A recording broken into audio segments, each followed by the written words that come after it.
noite a todos e a paz do Senhor Jesus. Amém? Amém?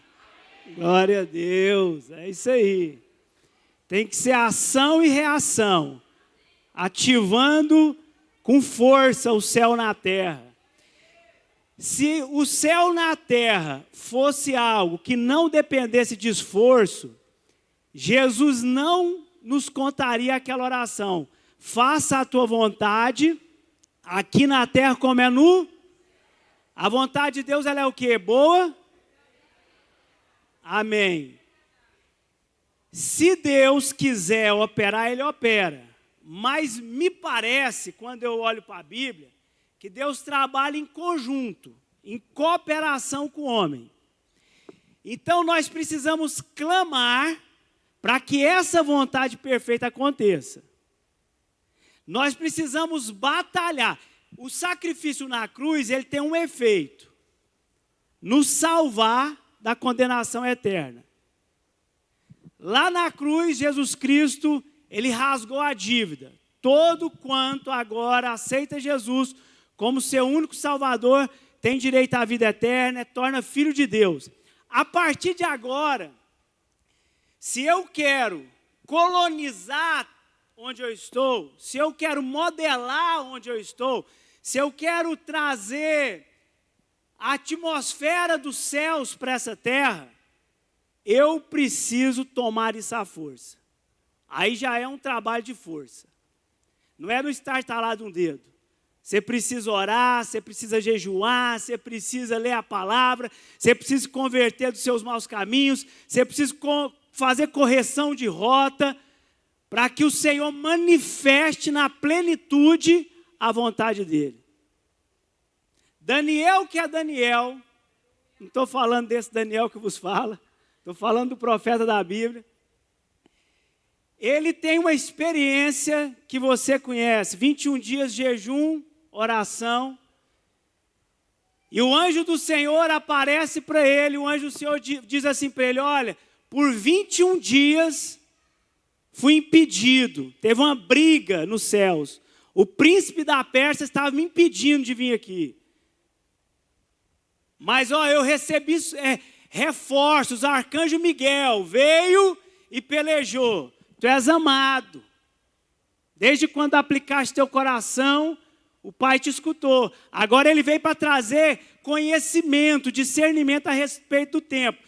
Mas o que eu quero te falar é que existe uma batalha nas regiões celestiais.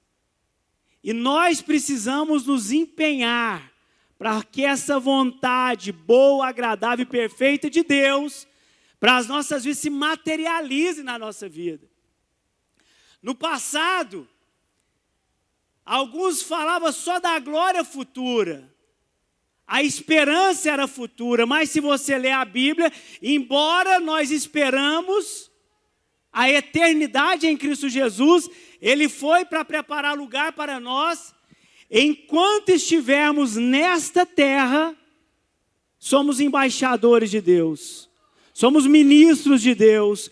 Precisamos então implantar a bandeira do reino de Deus por onde formos. E para isso requer de nós esforço, requer de nós luta, requer de nós entusiasmo, porque o reino de Deus é conquistado à força, e todo que assim faz dele se apropria. Amém? E hoje eu quero falar sobre isso que nós começamos. Eu quero usar o texto de Isaías 58, que fala do verdadeiro jejum. Isaías 58, o texto ele tem 14 versículos. Eu sei que você é leitor da Bíblia, leitora da Bíblia, então não vou ler todos aqui. Se você não lesse em casa, a gente leria aqui, mas eu sei que aqui só tem amigos e amigas da Bíblia, amém? Então, mas eu quero ler do 6 ao 14, para que a gente possa entrar aqui nessa palavra. Vamos ler? O jejum que desejo não é este: soltar as correntes da injustiça, desatar as cordas do jugo, pôr em liberdade os oprimidos e romper todo o jugo, Não é partilhar sua comida com o faminto, abrigar o pobre desamparado, vestir o nu que você encontrou e não recusar a ajuda ao próximo? Aí sim, a sua luz irromperá como alvorada e prontamente surgirá a sua cura. A sua retidão irá diante de você e a glória do Senhor estará na sua retaguarda. Aí sim você clamará ao Senhor e Ele responderá. Você gritará por socorro e Ele dirá: aqui estou. Se você eliminar do seu meio o jugo opressor, o dedo acusador, a falsidade do falar, se com renúncia própria você beneficiar os famintos e satisfazer o anseio dos aflitos, então a sua luz despontará nas trevas e a sua noite será como o meio-dia. O Senhor o guiará constantemente, satisfará os seus desejos numa terra ressequida pelo sol e fortalecerá os seus ossos. Você será como um jardim bem regado, como uma fonte cujas águas nunca faltam. Seu povo reconstruirá as velhas ruínas e restaurará os alicerces antigos. Você será chamado reparador de muros, restaurador de ruas e moradias. Se você vigiar seus pés para não profanar o sábado e para não fazer o que bem quiser em seu santo dia, se você chamar delícia o sábado e honroso dia do Senhor e se honrá-lo, deixando de seguir o seu próprio caminho, de fazer o que bem quiser e de falar futilidades, então você terá no Senhor a sua alegria. E eu farei com que você cavalgue nos altos da terra e se banqueteie com a herança de Jacó, seu pai. É o Senhor que fala. Amém? Amém. Que o Senhor possa ungir nossos ouvidos, para que a palavra dele possa penetrar no nosso coração. Anseio hoje ouvir a voz do Senhor. Peça para o Senhor em secreto: Senhor, fala comigo. Senhor, manifesta a tua graça através da tua palavra hoje nesse lugar. Que as cadeias sejam quebradas, que todo obstáculo que porventura impeça o Senhor de agir nessa noite, o Senhor possa trazer os reforços dos céus e alcançar o coração da tua igreja. Amém? Esse aqui é o texto de Isaías que fala a respeito do verdadeiro jejum. Me parece que o povo estava um tanto queixoso e reclamando, porque embora eles jejuavam, embora eles faziam seus sacrifícios, embora eles oravam, embora eles faziam tudo o que a ritualidade de uma religião exigia, me parece que Deus não estava agindo, não estava fazendo. E eles então começam a ficar com raiva daquilo, por que não? Por que Deus não fala? Por que Deus não age? Por que os resultados não chegam? Por que está a mesma coisa? E aí Deus fala. Eu gosto muito de ler aquelas biografias dos homens e mulheres que marcaram história, né? E aqui é como se nós pegássemos uma carta de Deus, que é um dos poucos textos que termina desse jeito.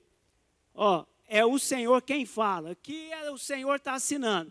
É uma carta de Deus que eu acho que ela ultrapassa os tempos e épocas, ela serve para nós hoje. E Deus está falando o que Ele espera de um verdadeiro sacrifício. Qual que é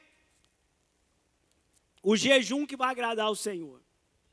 O Senhor, Ele fala, Ele continua falando, Ele continua agindo. Desde dos primórdios até nos nossos dias, o Senhor continua agindo. Mas teve um tempo na palavra de Deus que diz que o Senhor silenciou. De Malaquias até o livro de Mateus, diz que o Senhor silencia por 400 anos. O Senhor parou de falar, o Senhor parou de se comunicar através dos profetas, e ali tem o silêncio de Deus. Só que é importante a gente observar o que antecede a esse silêncio do Pai, o que o Senhor falou antes, né, de silenciar. Porque, embora Deus silenciou naquele tempo, ainda existiu homens, mulheres de Deus, que estavam ativos. Mas a palavra de Deus, antes de tudo, que termina em Malaquias, ele vai dizer o seguinte: depois aqueles que temiam o Senhor conversaram uns com os outros, e o Senhor os ouviu com atenção. O Senhor está lá no seu sublime trono, e ele está com os olhos abertos, contemplando toda a terra. E aí houve uma reunião dos santos, e o Senhor prestou atenção neles. Foi escrito um livro como memorial, na sua presença, acerca dos que temiam o Senhor e honravam o seu nome. Tem uma reunião na terra, o Senhor está olhando o que está acontecendo, e de repente, o Senhor, que é onisciente, ele vai silenciar, porque o que antecede ao silêncio foram as denúncias dos profetas, foram as palavras de juízo de Deus, foi as exortações, mas o povo não arrependia com sinceridade de coração. Então Deus vai silenciar, mas sempre há os que não se dobram. Sempre tem os 7.000 que não se prostraram perante Baal. Toda a história vai ter esses. Deus precisa preservar esses. Então Deus está falando, olha, eles estavam conversando, eu prestei atenção, e a respeito desses que me temiam e honravam o meu nome, foi escrito um livro, como um memorial acerca desse. E estava escrito desse jeito: no dia que eu agir, diz o Senhor dos Exércitos, eles serão o meu tesouro pessoal. Eu terei compaixão deles como um pai tem compaixão do filho que lhe obedece. Então vocês verão novamente a diferença entre o justo e o ímpio, entre os que servem a Deus e os que não servem a Deus.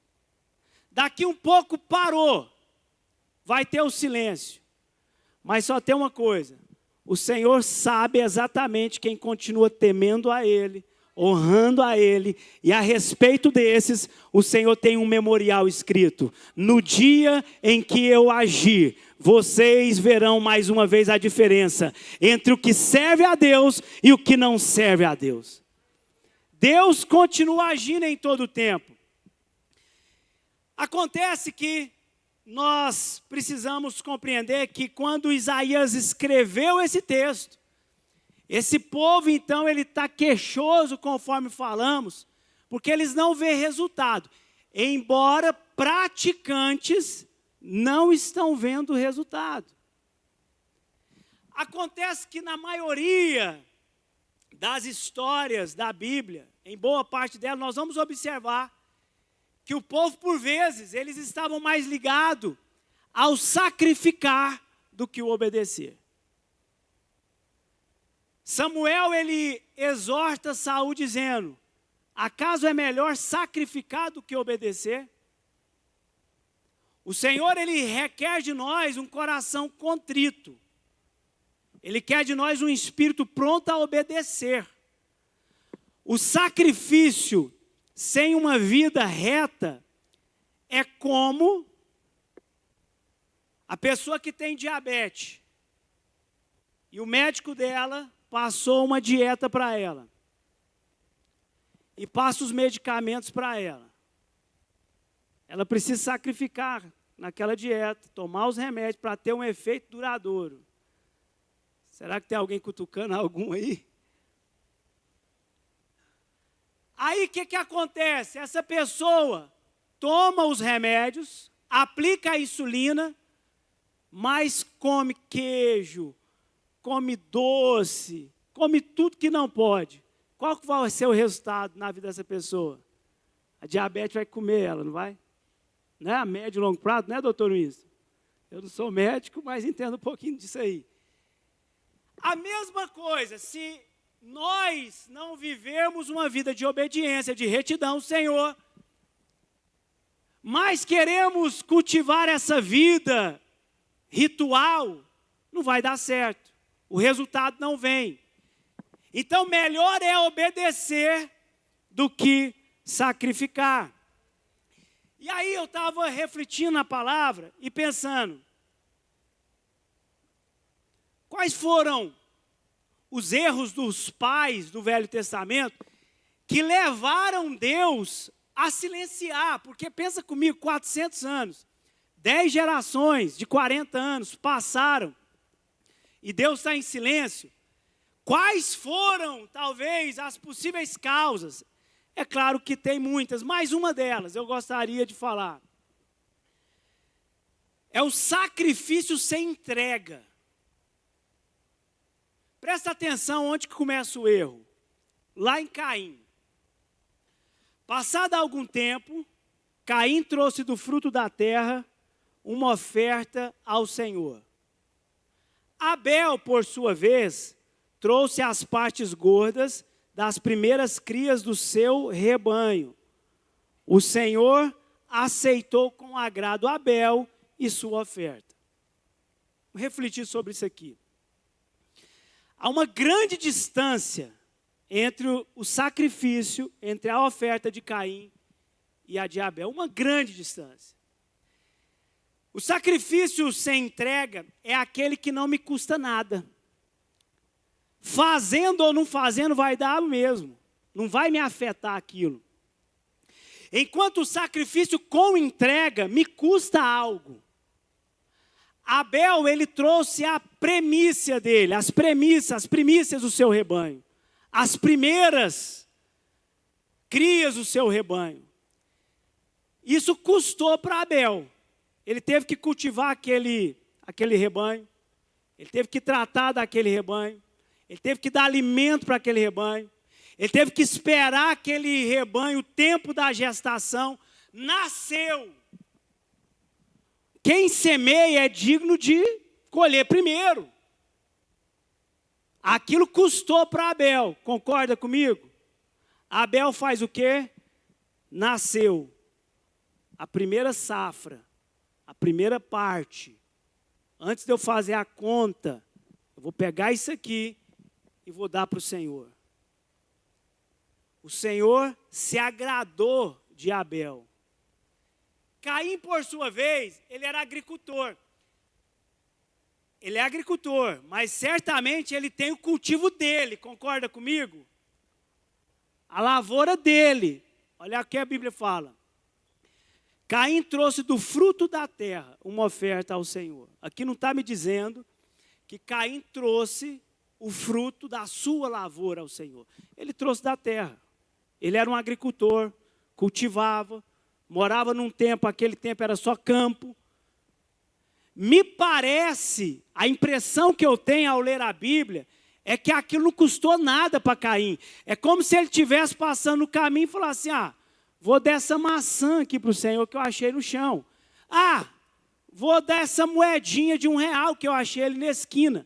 Me parece que foi um ato, assim, indecoroso, sem temor e tremor diante do Senhor. Acontece que foi um sacrifício sem entrega. Resultado, o Senhor não recebeu aquela oferta.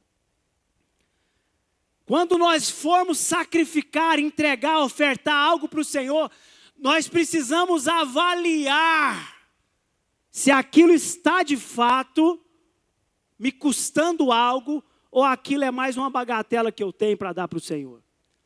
Porque o que antecedeu o silêncio de Deus foi uma das denúncias, era essa, olha, vocês têm coragem de dar esse cordeiro cego, defeituoso para o governador? Por que então vocês trazem ele para o Senhor? A denúncia então era assim, vocês estão pegando a pior parte e estão entregando para Deus o que vocês jamais fariam para um homem.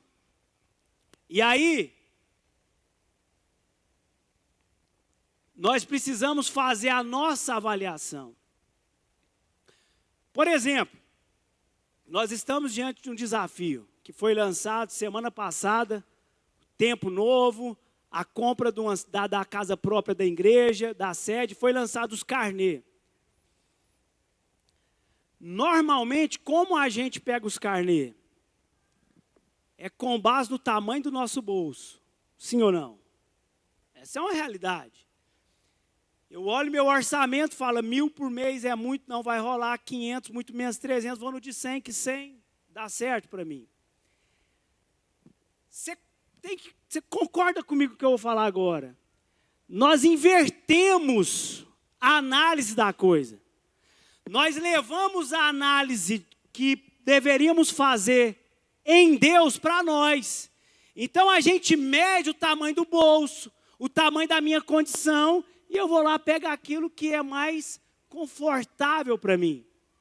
Quando, na verdade, pela fé, nós deveríamos olhar o desafio e pensar assim: que bela oportunidade para o Senhor prover na minha vida, para eu poder transbordar na minha igreja.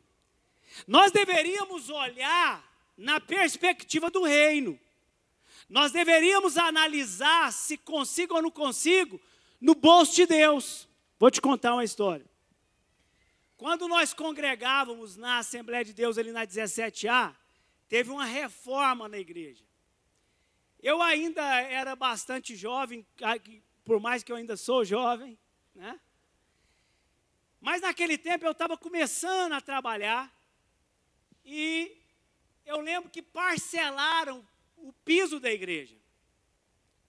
Lançaram a campanha. Eu cheguei no tesoureiro da igreja e falei assim: ó, irmão, eu vou dar uma dessa aí. Eu não tenho não, mas o Senhor vai prover na minha vida. Ele falou: amém.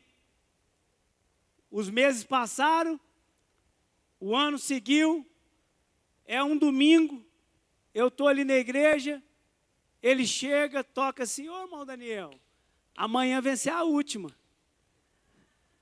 Eu falei assim: amém, eu não tenho não, mas Deus vai prover. Eu tinha apresentado voluntariamente ao Senhor: Senhor, eu não tenho, mas o Senhor vai prover. Eu lembro de chegar no escritório que eu trabalhava e eu tinha que fazer um acerto.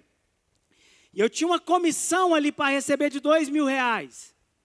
Era o que era a minha comissão, já estava catalogado, tudo certinho. Eu ia pegar R$2.000. Salvo engano, a parcela era de 4.000, alguma coisa do tipo. Cheguei, fiz a conta, sobrou lá no valor que deveria sobrar para mim. Comissão é comissão, porcentagem é porcentagem, matemática não erra, não é verdade? 2 com 2 é quanto? 4. Tinha R$12.000 na conta. Eu refiz as contas, porque eu pensei assim: pode ser que eu esteja errado. R$12.000 na conta. Refiz de novo, R$12.000 na conta.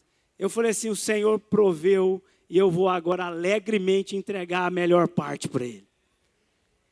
O Senhor, Ele continua provendo e fazendo. Agora, suponhamos que naquele tempo, eu não tinha um trabalho ainda fixo, não tinha algo com constância. Olhasse e falasse assim: eu não tenho dinheiro, não posso, nem vou me aventurar. Eu tinha perdido a oportunidade de ver Jeová Jirê manifestar provisão na minha vida. O Senhor quer que a gente então nos revistamos dessa cultura dos céus. Os céus não há escassez, o céu não há pequenez, o céu não há nada impossível. Quando é lançado um desafio, que você possa ser o primeiro. Eu não tenho, mas eu sirvo Deus, que é dono do ouro, que é dono da prata, que é dono da riqueza. Ele proverá na minha vida. Davi, o rei Davi, ele nos ensina de uma forma muito assim literal o que é entregar um sacrifício para o Senhor. Davi, ele, na sua jornada, ele comete vários erros e falhas, e uma delas é que ele foi fazer um recenseamento do seu exército, do seu povo, e aquilo desagradou o Senhor, porque era como se ele estivesse confiando mais na quantidade de homens que ele tinha, do que no braço forte do Senhor. Ele fez o contrário do testemunho da irmã Gisele aqui, ele estava confiando no braço forte dele. Deus não agrada, Deus fala com Davi e fala: olha, você errou, o profeta chama ele, Deus revela para ele o erro dele, e agora Davi tem que escolher, cair na mão dos homens, ou cair nas mãos de Deus. Ele decide cair nas mãos de Deus, porque Deus é misericordioso, ele entendia isso. Um anjo começa a trazer pestes, problemas em Jerusalém. Diz na Bíblia que 70.000 homens morreram ali. Davi então vê aquele anjo sobre Jerusalém.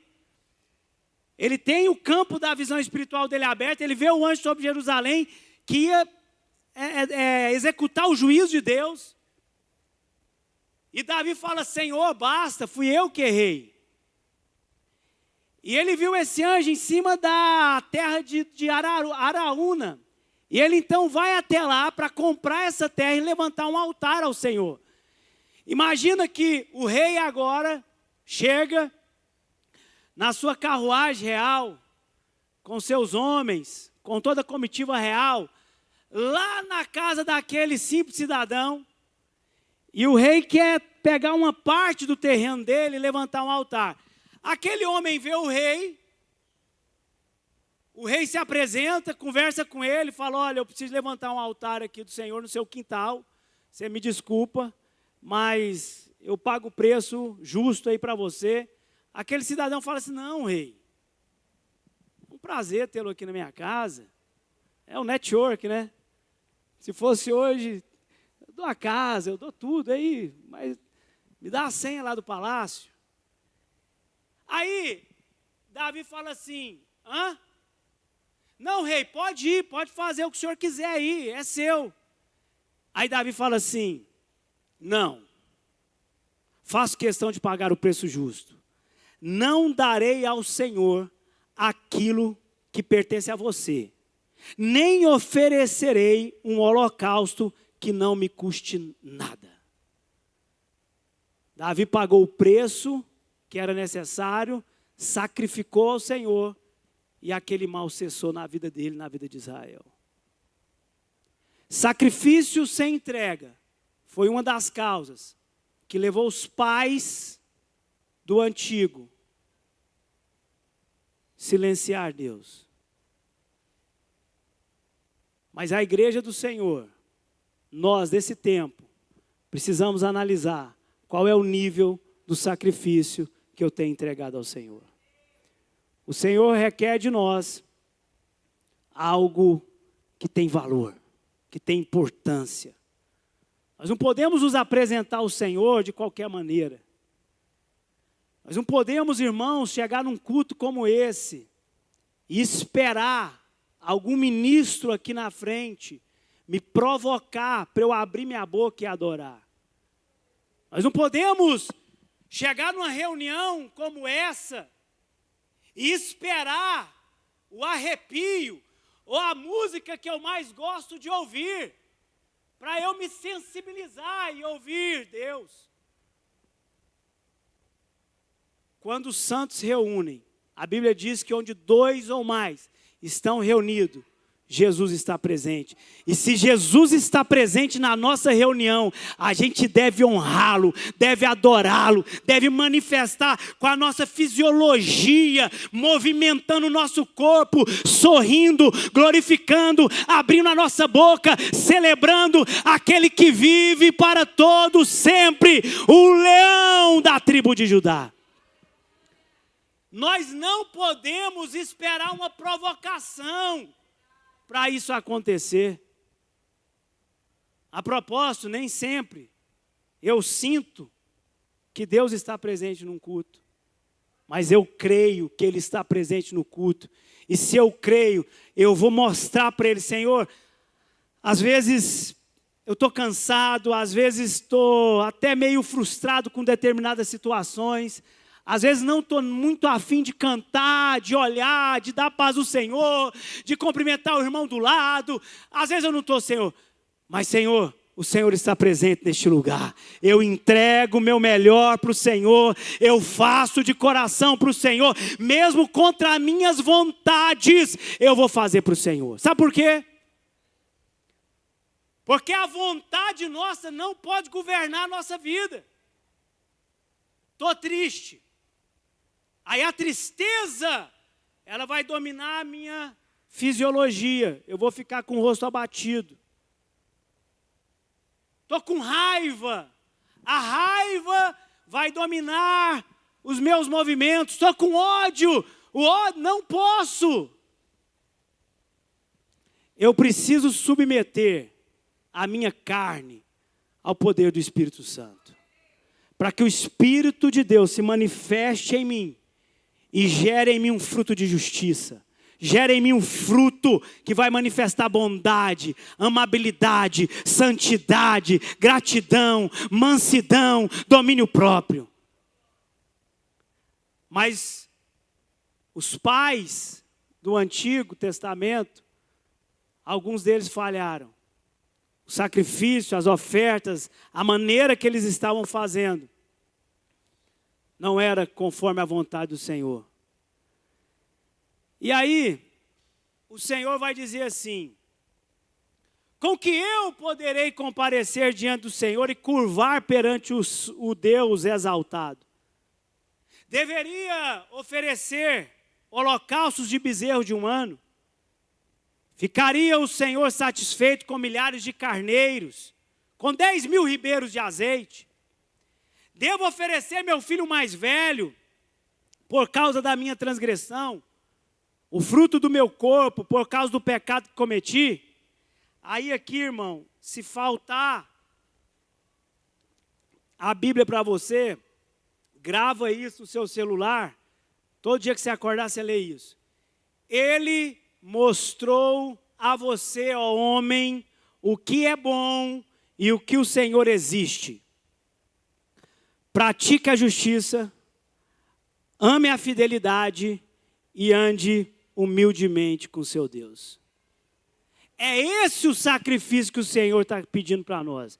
Praticar a justiça. Irmão, a nossa justiça, diz a Bíblia, que é como trapo de imundície diante da justiça de Deus. Amém? Mas você sabe o que é justo. Você sabe o que é justo. Eu sei o que é justo. E eu sei quando eu sou injusto com alguém, com alguma situação. À medida que a gente cresce na fé, à medida que a gente amadurece em Deus, a prática da justiça precisa ser algo constante na nossa vida. É injusto isso? Não faz. Não é certo? Não faz. Já diz o ditado: o certo nunca dá errado, o errado nunca dá certo. Embora o nosso padrão de justiça é muito inferior ao padrão de Deus, nós sabemos o que é correto. E devemos nós então prestar um culto ao Senhor com verdade, com justiça. Ame a fidelidade. Precisamos amar a fidelidade. Precisamos amar as alianças que nós temos. E ande humildemente com o seu Deus. Humildade não é você diminuir quem você é. Não é você não querer mostrar a sua força. Não é isso. Imagina um leão lá na selva, Dr. Vilmar Fleury. Né? Imagina ele diminuindo para as hienas. Né? As hienas chegou, coitadinha delas. Vou ficar quietinho aqui. O que vai acontecer? Vai ser eliminado. Andar em humildade com Deus é reconhecer quem Deus é. É reconhecer que a força vem dEle. É reconhecer que sem Ele, se Ele falar assim, vou tirar um pouquinho do oxigênio dele, eu não vou conseguir viver. É eu entender que a misericórdia dele renova toda manhã. É eu entender que não é por força nem por violência, mas é através do Espírito que ele fala, que ele faz, que ele age. É eu compreender que, embora vivendo uma vida reta, eu ainda posso falhar, mas se falhar, Ele é misericordioso e bondoso para me estender a mão. Pratique a justiça, ame a fidelidade e ande humildemente com o seu Deus. Foi tudo que eles não fizeram. A Bíblia nos mostra que o tempo que antecede o silêncio, a justiça estava pervertida. Os homens eram traiçoeiros e arrogantes. Mas contra esse arquetipo, Paulo exortou Timóteo. Saiba disso, nos últimos dias sobrevirão tempos terríveis. Homens serão egoístas, avarentos, presunçosos, arrogantes, blasfemos, desobedientes aos pais, ingratos, ímpios, sem amor pela família, irreconciliáveis, caluniadores, sem domínio próprio, cruéis, inimigos do bem, traidores, precipitados, soberbos, mais amantes dos prazeres do que amigos de Deus, tendo aparência de piedade, mas negando o seu poder, afaste desses também. Em todo tempo vai ter aqueles que não reconhecem, que não se dobram, que não permitem ser modelado. Mas o tempo que nós estamos, nós precisamos nos precaver desta capa e precisamos revestir de Deus. Revestir do amor de Deus. Fazer sacrifícios que façam sentido para Deus, conforme a palavra dele nos instrui. Caim ficou nervoso quando viu Abel sendo recebido e ele não. E a mensagem de Deus até hoje é a mesma. Ei, Caim, se você fizer o bem, não será aceito? É Deus falando. Se nós fizermos o bem, por acaso não seremos aceitos? Se nós praticarmos o bem, nós seremos aceitos. O Senhor virá, o Senhor fará. E aí Deus fala para Caim: mas Caim, se você permanecer onde você está, saiba que o pecado ameaça a porta. Ele deseja conquistá-lo, mas você deve dominá-lo. Nós precisamos levar em conta em nossos dias que essa mensagem continua. Deus continua gritando, Deus continua falando, Deus continua sussurrando. Nós, enquanto igreja, precisamos apresentar ao Senhor como uma oferta viva, agradável a Ele. Amém? Outra falha daqueles pais foi a parcialidade em obedecer a Deus. A parcialidade, Deus manda fazer isso, eu faço isso, mas aqui eu faço um pouco aqui, depois eu volto para cá, faço um pouco aqui. Essa parcialidade. Isso é algo que nós vivemos, precisamos corrigir nossas rotas, a gente falha, a gente está melhorando. O jogo não acabou, nós vamos melhorar. Ainda tem vida, vai dar certo. Enquanto tem vida, tem esperança. É a ficha do filho pródigo que caiu, né? Tem fichas na nossa vida que vai caindo. Mas a parcialidade em obedecer, ela é terrível. Presta atenção nessa história. História de Saul. Os amalequitas estavam em guerra contra Saul e seu exército. Deus dá uma ordem através do profeta Samuel. A ordem era essa: agora vão, ataque os amalequitas e consagre ao Senhor para destruição tudo o que lhes pertence. Saul, vou escrever: não os poupem, mate homens, mulheres, crianças, recém-nascidos, bois, ovelhas, camelos e jumentos. Elimina tudo. Os amalequitas, vamos entender eles eram descendentes de Esaú. Esaú é o arquétipo do homem que despreza o dom da graça, que despreza o direito que Cristo conquistou na cruz. Ele conhece, ele conheceu, mas ele despreza. Ele blasfema contra o Espírito. Esse tipo, por vezes, nasceu na casa, mas porque as suas vontades o governam, ele vendeu o seu dom, vendeu o seu direito, vendeu o direito de ser chamado filho. Ele passa, ele abandona. Os amalequitas são descendentes de Esaú. Amaleque guerreou contra Israel desde que este saiu do Egito. Uma das primeiras guerras travadas foram essa. Só que essa guerra é uma guerra que você conhece, amigos e amigas da Bíblia. É aquela passagem que Moisés está no cume do monte, enquanto ele levanta as mãos, Josué vence os amalequitas. Ele abaixa as mãos, os amalequitas vencem Josué. Ur e o seu irmão Arão segura suas mãos para o alto, e ele com as mãos levantadas, Josué, vence, elimina a amalequita. Ali tem um decreto. O decreto foi esse. Decreto de Deus. Deus silencia, mas as cartas de Deus estão escritas, é Deus que fala. Olha, e Josué derrotou Amaleque e seu povo a fio da espada. E o Senhor disse a Moisés: escreve isso por memorial em um livro. Repita-o nos ouvidos de Josué. Josué é o comandante do exército.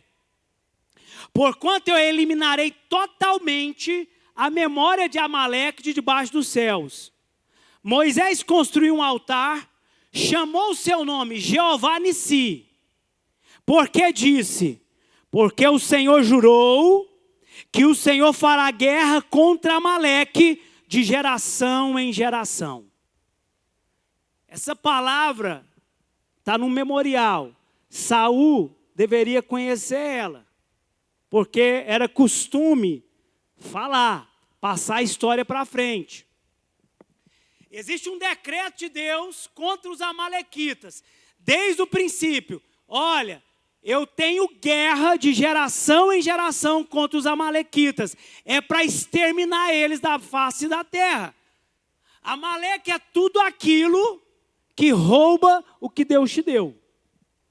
Amalequita é tudo aquilo que chega por vezes como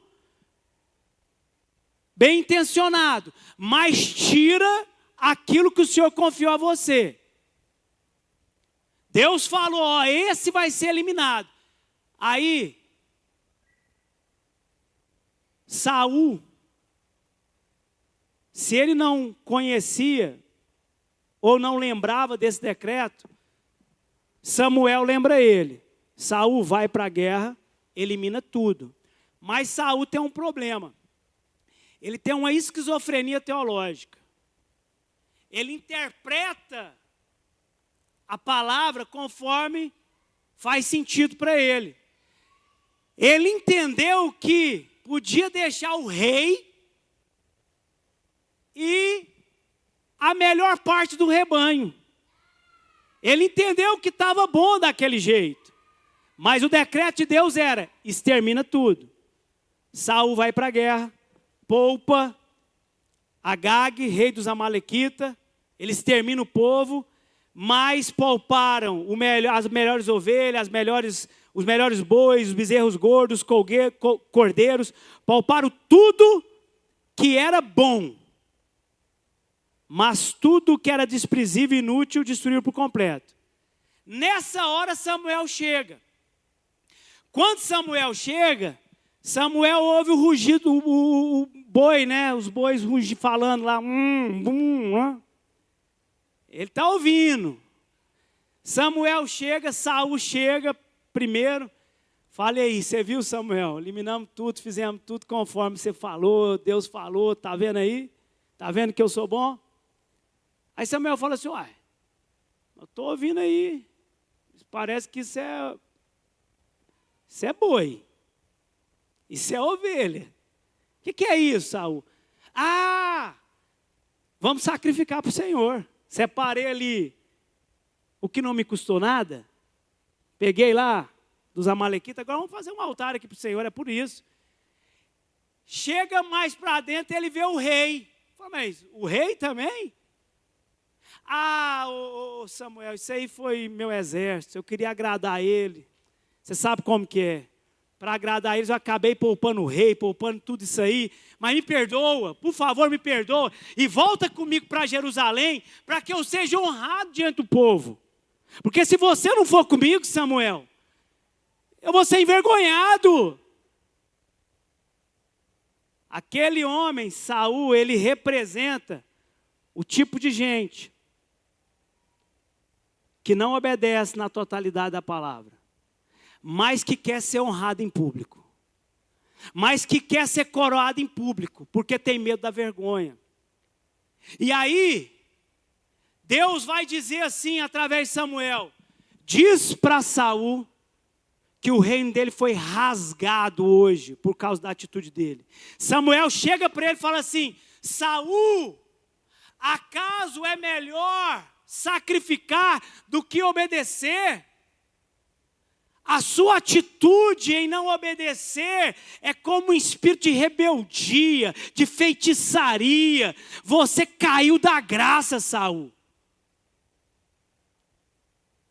Deus está falando comigo, Deus está falando com você, Deus está nos comunicando diversas vezes. Compete a nós entender o que eu preciso corrigir na minha história para que os céus toquem a terra em meu favor. Essa é uma dinâmica pessoal e esse é um movimento pessoal.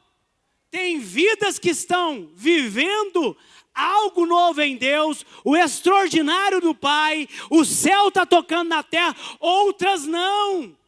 Embora Deus, no macro, na história, Ele vai executar no compasso, no kairos dele, eu e você precisamos alinhar a nossa vida, sincronizar a nossa casa, sincronizar a nossa mente com a cultura do reino, para que possamos dizer: vem, seja feita a tua vontade, aqui na minha casa, aqui na minha história, como é no céu. Amém? Samuel, ele é o arquetipo que nós precisamos imitar. Diz a Bíblia que ele chegou, mandou matar tudo, falou: cadê o rei? A Bíblia é interessante.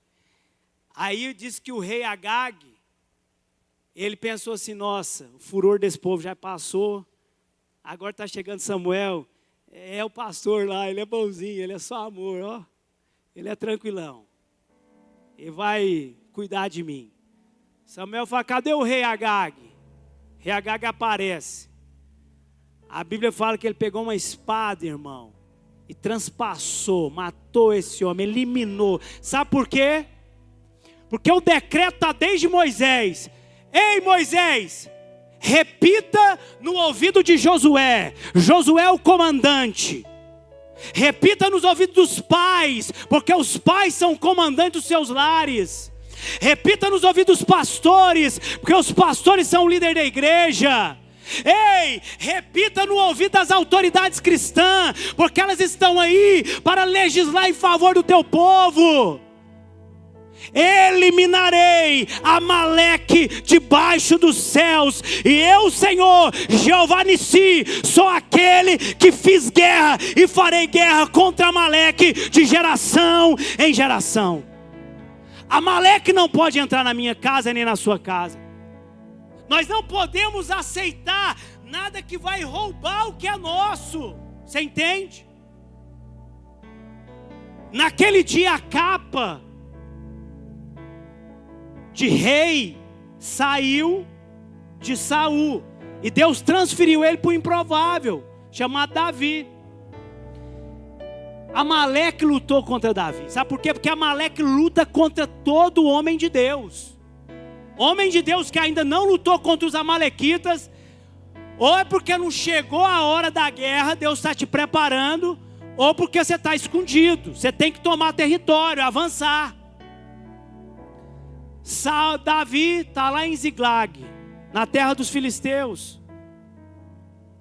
Os amalequitas entram, invadem a sua terra, põem fogo na sua cidade, roubam os seus rebanhos, suas mulheres e filhos. Davi, irmão, ele tem vários defeitos, mas ele sabe sacrificar ao Senhor algo que lhe custa, e ele sabe entender da palavra. Ele não tem mistura na interpretação bíblica. Ele entende o que a palavra está falando. Se é para fazer guerra, ele vai fazer guerra. Ele consulta Deus, Deus fala vai. Ele vai, diz a Bíblia que ele exterminou os amalequitas e tomou o despojo de Davi, porque naquele dia Jeová Nissi estava com ele. Mas as atitudes das parcialidades, silenciaram Deus. A pergunta é: Deus está falando na nossa casa ou Deus está em silêncio? Temos ouvido a voz de Deus ou está em silêncio?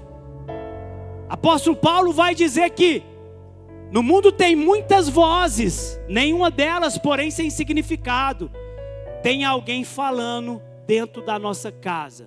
Se essa voz não for a voz de Deus, precisamos nos posicionar e pôr em retirada, bater em retirada, porque o Senhor precisa visitar a nossa casa. Eu já vou terminando por aqui, vou completar a última coisa. Um dos possíveis erros daquele povo foi tolerar o espírito de Jezabel. A igreja de Tiatira, Deus vai falar assim: conheça as suas obras, seu amor, sua fé, o seu serviço, sua perseverança. Sei que você está fazendo mais agora do que no princípio, mas contra você eu tenho isso: você tolera Jezabel, aquela mulher que se diz profetiza. Se de um lado Amaleque é tudo aquilo que rouba o que é nosso, Amaleque é aquilo às vezes que quer tomar coisas físicas, dons, ministérios, sonhos. Do outro lado nós temos a entidade que está por trás de Amaleque, é o espírito de Jezabel. Quem era Jezabel? Jezabel era mulher de Acabe. Quem era Acabe? É o pior rei de Israel. O que Jezabel faz, Caleb? Jezabel, ela é financiadora do reino das trevas. Na mesa dela, diariamente, 450 profetas de Baal estão comendo, está sendo alimentado. Ela dá assim, ela põe a gente do bolso com esse tipo de oferta aqui. Ela é financiadora das trevas. Ela é financiadora da mentira. Ela é financiadora da agenda contrária à cultura dos céus.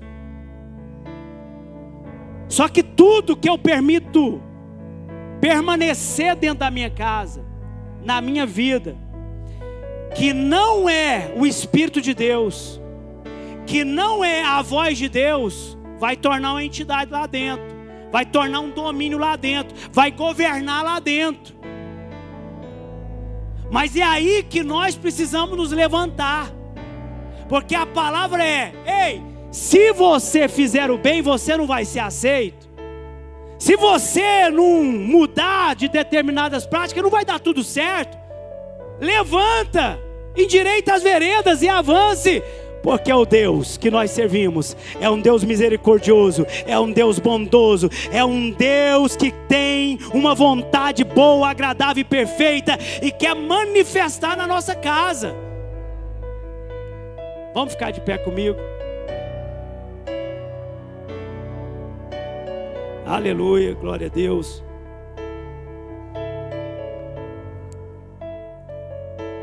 Quando toleramos o que Deus não tolera, irmão, é algo sério. Deus tem falado comigo nos últimos dias sobre não tolerar nada que Ele não toleraria. Só que, Glauber, nós temos um problema sério. Existem algumas culturas humanas, gente, que a gente deixou modelar a nossa vida. São padrões humanos que a gente deixou enraizar na nossa história. Ah, mas se não fizer assim não vai dar certo. Todo mundo faz. E aí Deus tem falado assim comigo: ou você acredita que eu sou perfeito e o que provém de mim é perfeito, ou você vai viver sempre uma bênção com vício. Sabe o que é a bênção com vício? É a bênção produzida por nossas mãos. A bênção produzida por nossas mãos, ela tem duas coisas. Ela por vezes acrescenta, mas ela rouba. Só que a última é pior. Ela sempre vai trazer algum dano, algum colateral para a nossa vida. E qual é a bênção de Deus? Ela enriquece e não acrescenta dor alguma. Amém? Nessa noite eu falo para vocês, eu quero me render a esse Deus maravilhoso, porque eu quero viver a bênção que vem dele, eu quero viver a provisão que vem dele, eu quero acreditar e viver na minha vida de uma forma que a minha mente, a minha massa cerebral seja transformada em um homem segundo o coração de Deus. Essa noite eu quero pegar os meus pecados de estimação, as minhas loucuras teológicas, eu quero colocar na cruz, aos pés da cruz, porque eu quero sair hoje daqui transformado, eu quero sair daqui hoje curado, eu quero sair daqui hoje revigorado, de pé, para pôr em batida o espírito de Amaleque, o espírito de Jezabel. Nessa noite o Senhor nos convida. Só há dois caminhos, não há uma terceira via. Hoje põe diante de vocês a vida e a morte. A vida está em Cristo Jesus, mas o Senhor quer que a gente viva essa vida na plenitude, em obediência, em retidão. Abraão, ser reto de coração e ande diante de mim. Hoje é para você, homem, mulher, família que está aqui. Ei homem, ei mulher, ei família, 2025 começou, é março ainda. O Senhor quer trazer algo novo para a sua casa. O Senhor quer responder às suas orações. O Senhor quer fazer os seus jejuns, os seus sacrifícios, os seus votos fazerem sentido nessa noite. Mas a palavra de Deus essa noite para nós é: ei homem e mulher, seja reto e ande diante de mim. Aleluia. E veja que eu sou o Senhor perfeito. Vou aperfeiçoar os seus dias, vou aplanar o seu caminho, vou renovar as suas forças. Hoje é o dia de nós nos apresentarmos para Deus. Vamos cantar uma música e logo depois nós vamos orar, clamar ao Senhor.